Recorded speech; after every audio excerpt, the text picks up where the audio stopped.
Good morning, ladies and gentlemen. Good morning. We're in 1 Peter this morning.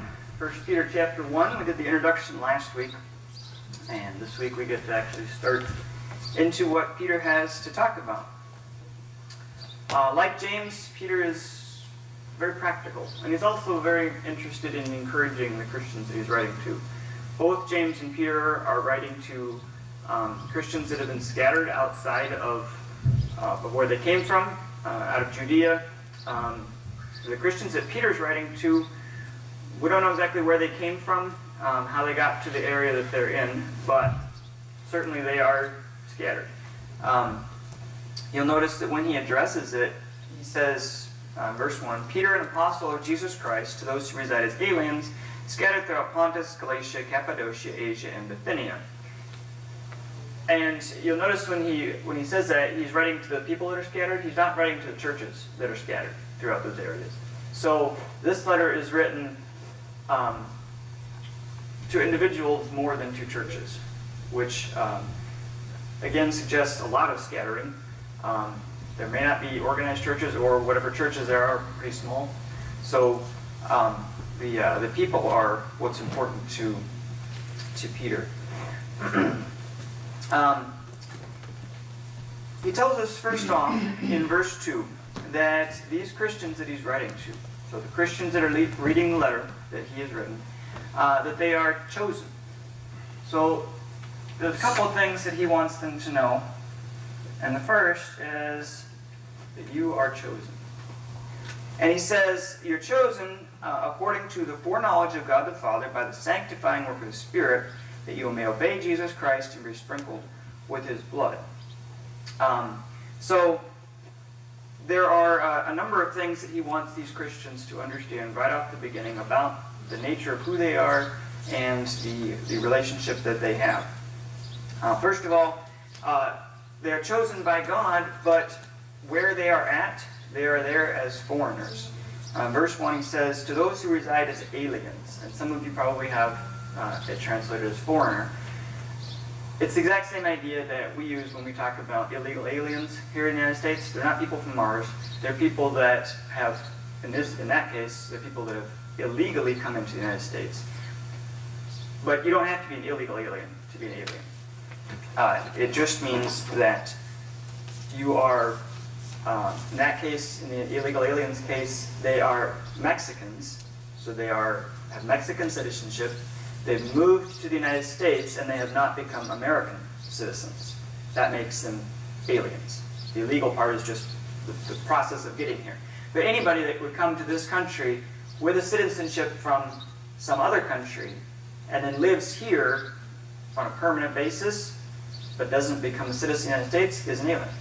So Peter talks to these people and says, you guys are residing as aliens in these regions. And that word that he used there is someone who doesn't have citizenship where they're living. And also implies that they don't necessarily hold with the customs of the people among whom they live. They don't necessarily have the same values. So again, and I'm not picking on Mexican immigrants, but someone from Mexico or anywhere else that came here, but they keep speaking their own language. They live in a collection of, or a neighborhood made up of other people from the country that they came from. Those are people that are not assimilating, is the word that we use. Which means, and assimilating just means you start speaking English, you learn to, if you came from Britain to the United States, you would learn to drive on the right side of the road instead of the left side of the road, that sort of thing. But Peter says about these guys that you're not doing that. You're not becoming like the people among whom you live. So, in most cases, it's a bad thing when you move someplace and you want to hang on to your original identity and not become part of the people among whom you live. But in our case as Christians, and in these Christians' case, it's a good thing. He's stating that you are doing this, and he's going to explain that you need to do that. So these people are different. They are foreigners among the world. It's this idea of being among the world, but not of the world. And this is by choice. Christians have chosen to do this. God has chosen them to be this sort of person. Exactly the same as the way Daniel was among the Babylonians. If you remember the story of Daniel, he was taken into captivity. They gave him food like the Babylonians ate, and he respectfully went to the guy that was in charge of him and said, I would rather eat Jewish food. And then they agreed to this deal where if he was healthy, he could continue to eat Jewish food. Now he continued to go to Babylonian school and do the things that he was requested to do. So he was part of them, but not completely part of them. And that's the same sort of thing that that these Christians are called to be in the way that we're called to be. So in other words, we're foreigners in the world, but we're chosen by God. I'm going to put foreigners on top of this. So we are foreigners, but we're chosen by God. And there are three ways in which we're chosen. We're chosen according to the foreknowledge of God.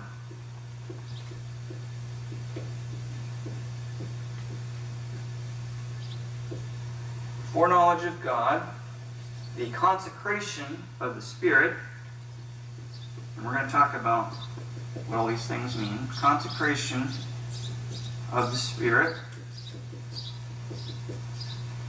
and for obedience and sprinkling with the blood of Jesus Christ.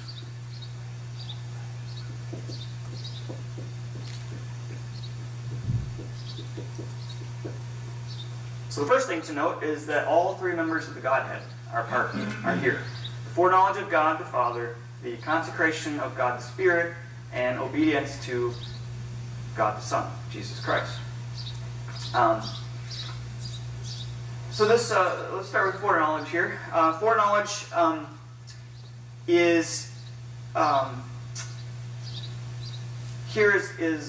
of only two places where it's used as a noun. So you could say, that he is foreknowing, that would be a verb, or you could say he has foreknowledge, and that's a noun. The only other place where that's used this way is over in Acts chapter 2 and verse 23.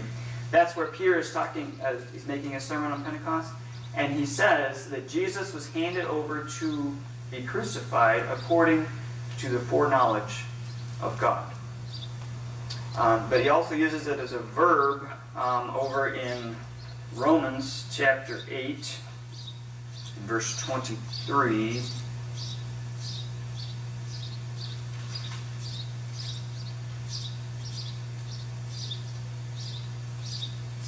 It doesn't look right.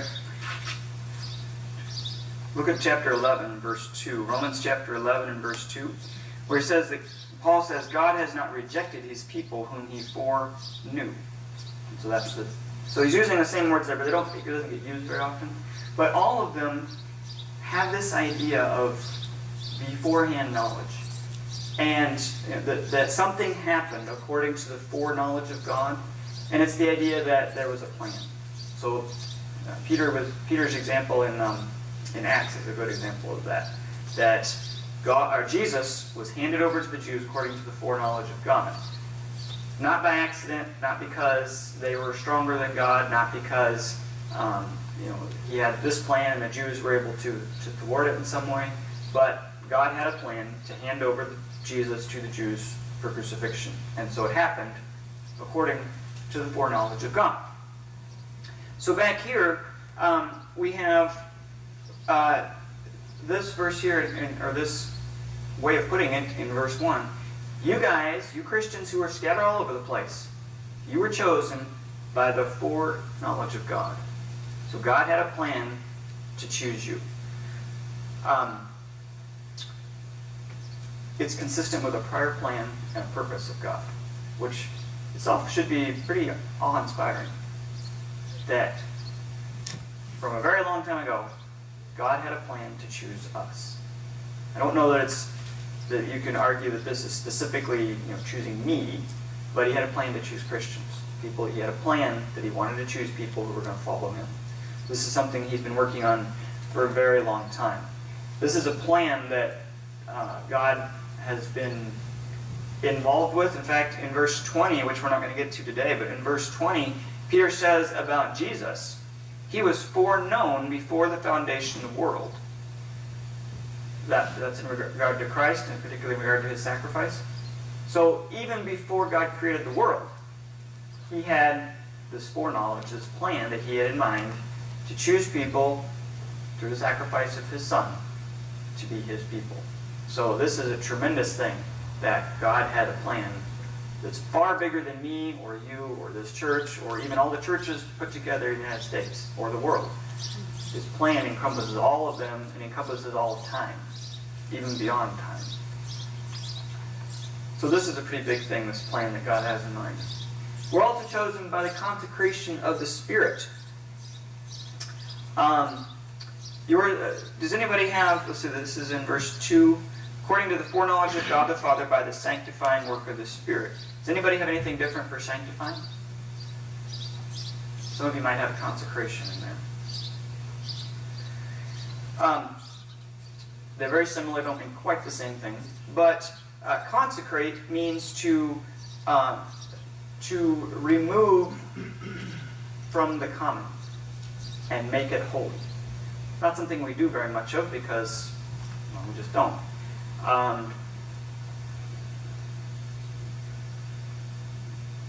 One example might be when you make an American flag. You take a little bit of red cloth, and you take a little bit of white cloth, and you take some blue cloth, and you put the stripes all together, and you sew the stars into the upper field. Before it all gets put together as an American flag, it's just some red cloth and some blue cloth and some white cloth. There's nothing special about it. And nobody makes any effort to fold it up right or to do any of the things that you're supposed to do with the flag. But once you put it all together into the flag, there's all these rules about how you're supposed to handle it. You're supposed to, it's supposed to be higher than the other flag, and if you've got it on a flagpole at night, you're supposed to have a light shining on it, and you're not supposed to hang it upside down. And if you need to, if it gets ragged and you need to get rid of it, there's a special way you're supposed to dispose of it. And if you need to fold it up and store it, there's a special way you're supposed to fold it. All of those things are taking the common cloth, just ordinary cloth, and we're making it holy, in other words. I know we don't really think about it as a holy flag, and I'm not saying the flag is like the holy things we do as a church, but that is an example of taking common things and consecrating them into something that is holy. We give it a lot more, even though it's really still just ordinary red cloth and white cloth and blue cloth, we've made it into something that is now holy. And that's the same idea that he gives here, that the sanctifying or consecrating work of the Spirit is taking us, who are common ordinary people, and setting us aside to something that is holy. Consecrate means to set it apart to be holy, and sanctifying is the work of making the thing actually holy. So it would be the idea of if we're consecrating the flag, we're taking that ordinary cloth and setting it aside. Okay, this is now going to be a flag. Sanctifying is actually making it into a flag and treating it the respectful way that a flag is supposed to be treated. So the idea is that here we have been consecrated by the Spirit, sanctified by the sanctifying work of the Spirit. So the Spirit has been working in us to make us holy. It's not so much that we are better than anybody else, but that we've been called to be special. We've been called to be holy. Just like the way Israel was called to be holy, they were set apart from the rest of the nations of the world to have that special relationship. The difference, of course, is that you had to be born into Israel to get that. This special relationship is open to anybody, but you have to accept it. And the interesting thing about this is our efforts, in fact, our efforts aren't even referenced here at all. We're made holy, but not through our own efforts. It's through the work of the Spirit. The Spirit is the one that makes us holy. He's working in us. And then we're chosen to obedience to Jesus Christ, that you may obey Jesus Christ and be sprinkled with His blood. So the work of the Spirit, this follows directly out of this one, the work of the Spirit, he's making us holy. Well, what does that mean? It means he's making us into people who are able and who are obedient to Jesus Christ. That's not too hard to understand. We know how to be obedient to Jesus Christ, even if we're not successful at it all the time. But what does it mean that you're supposed to be sprinkled with his blood? I mean, if you stop it, we've read this before, right? So that doesn't sound too surprising to us. But think about that. Peter says to us that the Spirit is making us obedient to Jesus Christ to be sprinkled with his blood. And just think about how disgusting that idea is. If we were to do that literally, for me to take a bowl of blood and just sprinkle it over you guys, and blood all over you, that'd be, yeah. It means more to a Jew reading this than it might mean to us, if we just take it exactly as it is. Look back in Exodus chapter 24. Exodus 24, and starting in verse 3. So this is during the Exodus, obviously, out of Egypt. And one of the things that God does early on and all through the 40 years that the Israelites are wandering in the wilderness, he's taking these people and he's doing exactly this to them. Consecrating them, sanctifying them, making them into his people. So that by the time he's done with them, they're not a bunch of escaped slaves anymore. They are a people that are dedicated to him. So in verse 3, Moses came and recounted to the people all the words of the Lord, and all the ordinances, and all the people answered with one voice and said, all the words which the Lord has spoken, we will do. And Moses wrote down all the words of the Lord. Then he arose early in the morning and built an altar at the foot of the mountain with 12 pillars for the 12 tribes of Israel. He sent young men of the sons of Israel, and they offered burnt offerings and sacrificed young bulls as peace offerings to the Lord. And Moses took half of the blood and put it in basins, and the other half of the blood he sprinkled on the altar. Then he took the book of the covenant and read it in the hearing of the people, and they said, all that the Lord has spoken we will do, and we will be obedient. We'll look at verse 8. So Moses took the blood and sprinkled it on the people, and said, behold, the blood of the covenant which the Lord has made with you, in accordance with all these words. Now, if you were present there back thousands of years ago when Moses was doing this, you would have thought, okay, we've sacrificed to God these bulls, taken this blood, and he sprinkled it on us. So it must be just the way that God has decided that he's going to mark this covenant that he's making with us. But then you get here to Peter, thousands of years later, and you realize, well, this really gets back to that foreknowledge of God business, doesn't it?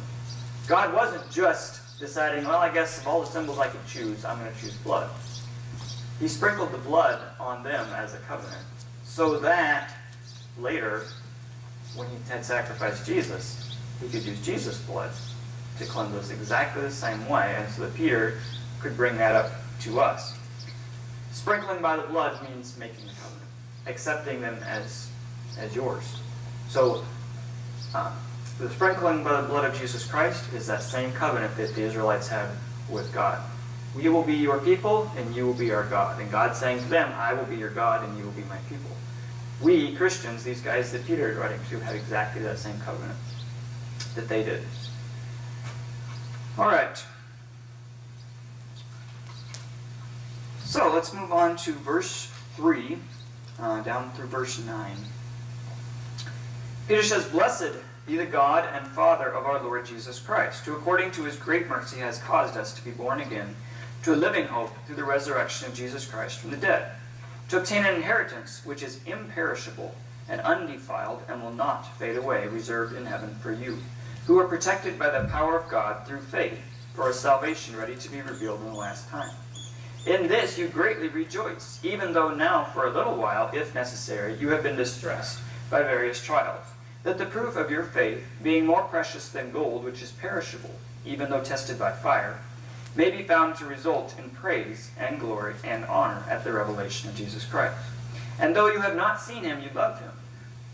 And though you do not see him now, but believe in him, you greatly rejoice with joy inexpressible and full of glory, obtaining as the outcome of your faith the salvation of your souls. As to this salvation, the prophets who prophesied of the grace that would come to you made careful search and inquiry, seeking to know what person or time the Spirit of Christ within them was indicating as he predicted the sufferings of Christ and the glories to follow. It was revealed to them that they were not serving themselves, but you, in these things which have now been announced to you through those who preach the gospel to you by the Holy Spirit sent from heaven, things into which angels long to look. So, Peter says we have a new birth. We've been born again to a living hope through the resurrection of Jesus Christ through the dead, from the dead. So, it's via the great mercy of God. He wanted us. He wanted us so much that he was willing to do all of this. His great mercy, and we're born to a living hope. In contrast to a hope that's based on something futile. Something that doesn't give hope. Many of the Greek philosophers had thought deeply about the meaning of life. And many of them thought through all this, and well, really they came to the same conclusion Solomon did back in Ecclesiastes, which is that life is futile by itself. You live, you work hard, and you die. And it's all over. What did you accomplish? What was the point of you working hard all the time? As Solomon puts it, you could have worked really hard and lived very carefully and soberly and reasonably, but your son could completely waste all the stuff that you gathered. And so what was the point of you doing all that? And so a lot of these Greek philosophers had come through this, and they had concluded, you know what? It's really better just not to be born at all or to die early, because the whole of life is hopeless. And Peter contrasts that sort of idea with this idea of our being born again to a living hope, something that is much better than any of the other ideas that they had come up with. And this comes to us through the resurrection of Jesus Christ through the dead. We've already seen that the hope that God has for us can last beyond death, because he was able to raise Jesus Christ from the dead. So death was not the end for Jesus, and we've been promised that same thing. And Peter's going to go into that promise that we have. Verse 4, that this is but what God has done for us, to obtain an inheritance which is imperishable and undefiled, and will not fade away, reserved in heaven for you. So a fadeless inheritance. Inheritance. It's fadeless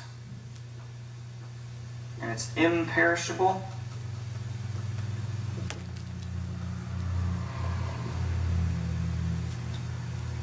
Both of those things have to do with time.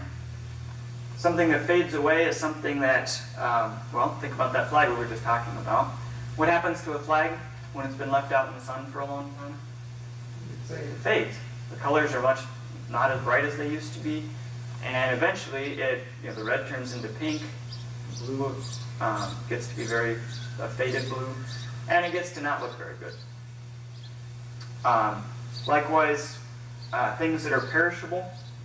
Again, even we just talked about the guy that lived well and was able to build up some sort of fortune. He passes it on to his son, so he was able to hold it, but his son wastes it. Well, even that fortune, even though it's made of gold and silver, which itself is not perishable, still it can be wasted, it can disappear. So those things are perishable. But this inheritance that we have from God, that's being saved up in heaven for us, it's fadeless. The moment you get it, it will never be any less than it is when you get it. And it's imperishable. It cannot disappear. And those are kept in heaven for you. Can't be lost. That might be important to these Christians. We don't really know what the state of these Christians is. Peter's going to tell them in the next verse or two that they're in some sort of trouble. They're in some sort of suffering, but we don't know exactly what kind. He doesn't make mention of a possibility of death, so it doesn't look like it's quite as severe as later persecutions would be. But one possibility is that at several times before the great persecutions, the Christians in Rome and the Jews were told, you guys need to leave. We're just going to expel you out of Rome. And that actually happened several times. For some reason, maybe because of jealousy, or maybe sometimes because the emperor wanted to deflect attention away from himself, he would expel the Jews, or the Christians, out of Rome. Some of these Jews that Peter's writing to might have been Christians that had got expelled. And when that happens, it doesn't matter if you own a house or a business. If you're told to leave, you got to leave. So you got to leave all that stuff behind. So now it's perished, and it's faded away. It's not yours anymore. You've lost all that. You got to start all over again from the beginning. If that was the case of some of these Christians that he's writing to, Peter can assure them, even though you've lost that, you've got much better stuff to look forward to. All right. So, verse 6.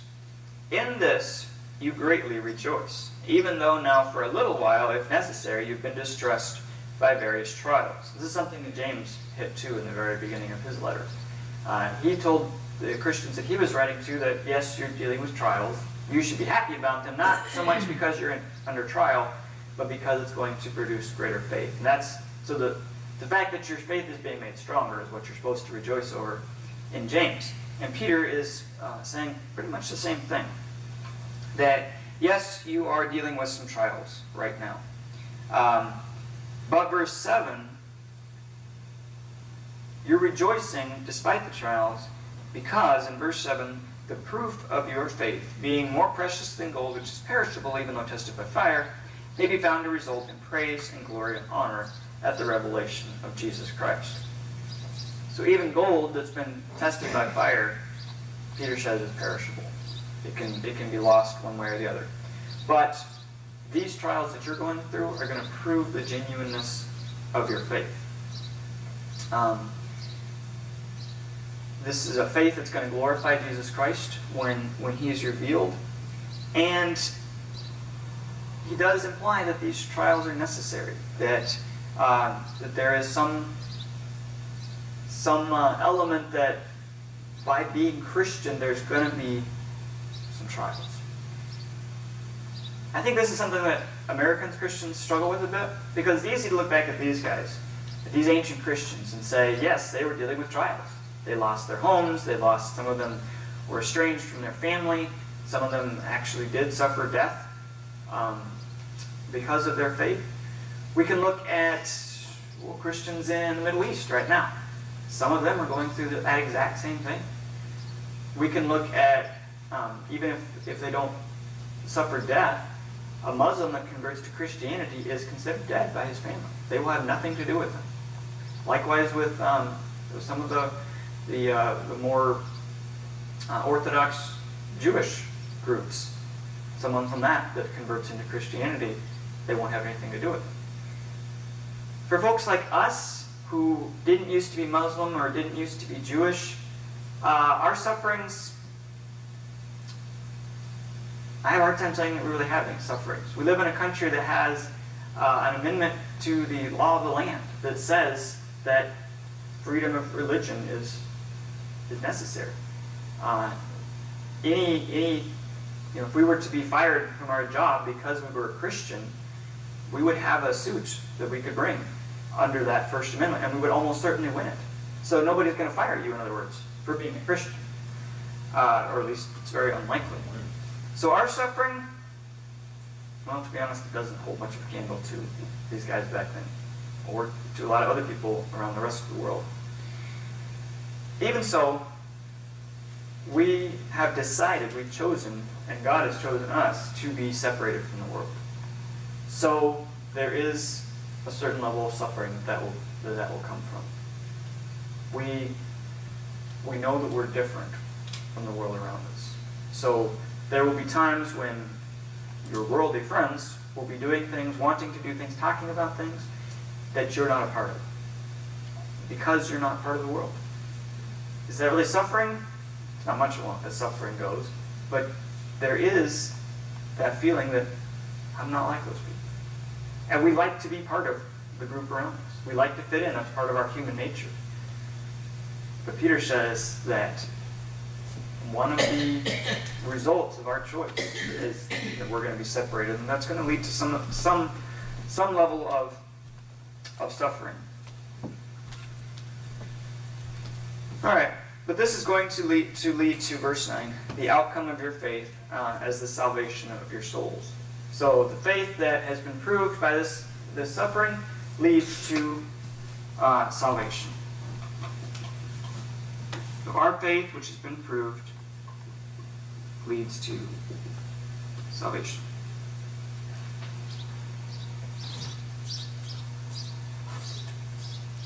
That's the end result of this thing, and he presents it as a joyous thing, that we're going to be, in verse 8, even though you haven't seen him, you love him, though you do not see him now, but believe in him, you greatly rejoice with joy inexpressible and full of glory, obtaining as the outcome of your faith the salvation of your souls. This is a very encouraging way that Peter wants to put it. He doesn't come in and say, hey, you guys aren't doing these things. It sounds like they are, and he wants to encourage them in what they're doing. So this is a letter that, really even more so than James, he really wants to take these Christians and say, hey, you're doing a great job. Keep on doing what you're doing. Keep on sticking to what you're doing. Be encouraged in the things that you're going through. One of the commentaries that I was reading was pointing out that in Russia, under communism, 1 Peter was one of the most popular books to study among the Christians, because Christianity wasn't legal. If you were a Christian, you were a hidden Christian. You had to be very careful about who knew that you were a Christian and how openly you practiced it. So people like that, and I'm sure it's people in the Middle East and other countries that are unfriendly to Christianity, find this very, very encouraging. That Peter says, yes, you're dealing with it now, and that's okay. It's going to cause good things to happen to you, and it's going to lead to greater joy to come.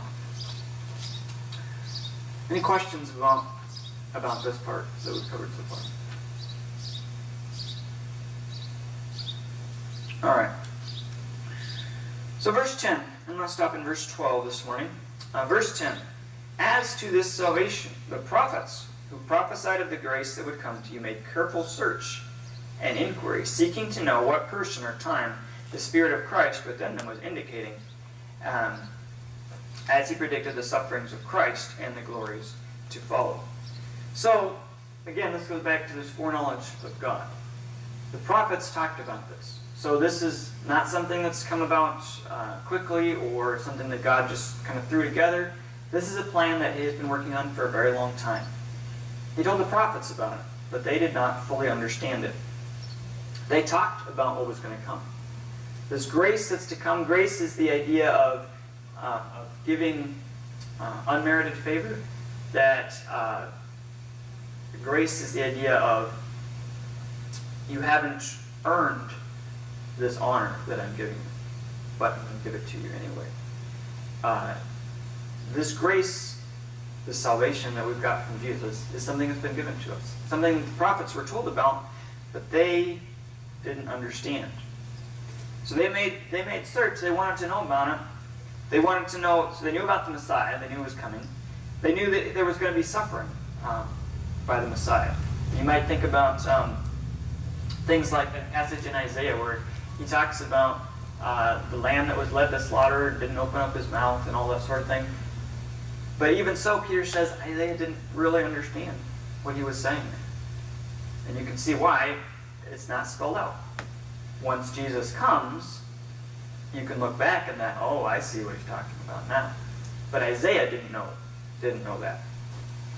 And they knew, Peter says, that they were serving not themselves, but people to come. You guys. Even the angels wanted to know this, but they didn't get to find out. That's in the end of verse 12. These are things into which the angels longed to look. It's implied they wanted to look into it, but they didn't get to. You, Christians, you did. So again, these Christians, even though they've lost some things in the sufferings that they're dealing with, they have so much more even than the great men and women of the Old Testament did. You guys did learn about it. Look at Luke chapter 10.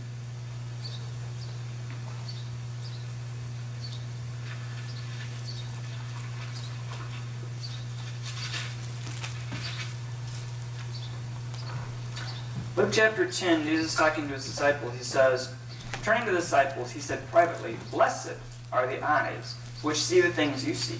For I say to you that many prophets and kings wished to see the things which you see, and did not see them, to hear the things which you hear, and did not hear them." So Peter is echoing something that Jesus has already told them. There were people who wanted to know what you're seeing, and they didn't get to. And I know we're so familiar with this that we have a hard time appreciating what a marvelous message this is. Jesus and Peter says that in the Old Testament, they knew it was unfinished. At least those prophets and kings did. They wanted to look forward into the future. They wanted to know what God was promising, and they didn't get to. Jesus says to the disciples and to us, you guys get to. You guys get to understand what's coming. And keep in mind, too, who is writing this. This is Peter that's writing this. And he is the guy who, back in Mark chapter 8, in Mark 8, where Jesus is telling the disciples, I'm going to go to Jerusalem, the Jews are going to crucify me, I'm going to die.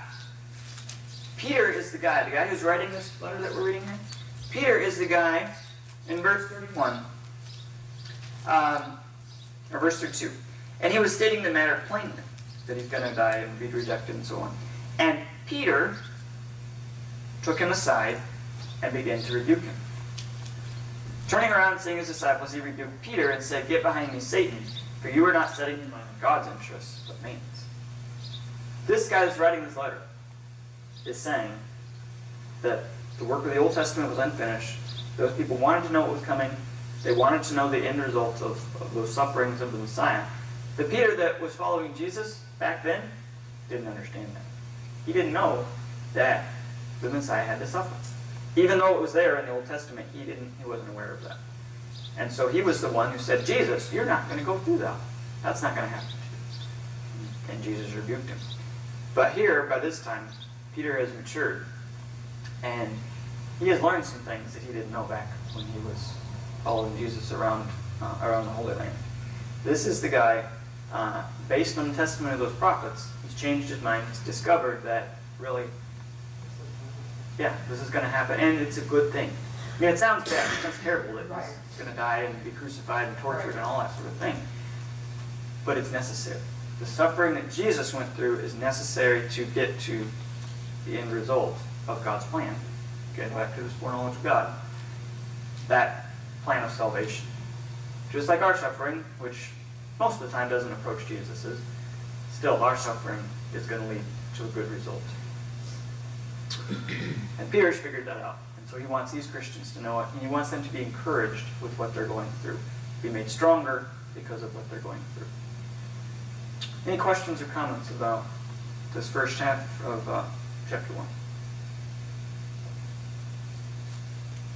Does this give you some hope to whatever you might be struggling with, that it's okay?